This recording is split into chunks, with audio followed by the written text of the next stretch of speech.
নমস্কার বন্ধুরা, আমি সাধনা। আর সাধনা লাইফস্টাইল অ্যান্ড ব্লগিংয়ে আপনাদের সকলকে স্বাগত জানাই। আজকে বানাবো ঝিঙে দিয়ে মুসুরির ডাল। তো প্রথমে আমি মুসুরির ডালটাকে প্রেশার কুকারে সিটি মেরে নিলাম। 2টো সিটি দিলেই আমার ডাল সেদ্ধ হয়ে গেল।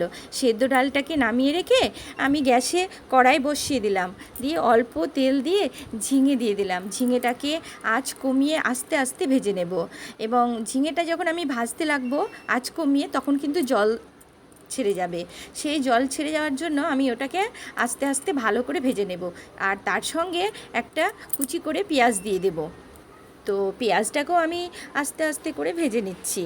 তো সবগুলোই একসাথে ভেজে নিচ্ছি। তার কিছুক্ষণ পরে রসুন বাটা দিলাম, কারণ যেহেতু মুসুরির ডাল রসুন না দিলে ভালো লাগে না। তারপরে আমি একটু হলুদও দিয়ে দিলাম, দিয়ে ভালো করে কিছুক্ষণ ধরে ঝিঙেটাকে ভাজলাম। ভাজা হয়ে গেলে আমি ওতে আর কোনো মশলা দেব না। তারপরে দিয়ে দিলাম সেদ্ধ ডাল আর স্বাদ অনুযায়ী লবণ। এবার ফুটতে থাকুক, আমি একটু বাগান থেকে ঘুরে আসি। তো বাইরে গিয়ে দেখি জবা ফুলটা খুব সুন্দর ফুটেছে, দেখতে খুব সুন্দর লাগছে জবা ফুলটা। তো এখানে একটু ভিডিও করে নিলাম। তারপরে গিয়ে দেখি ডাল আমার হয়ে গেছে।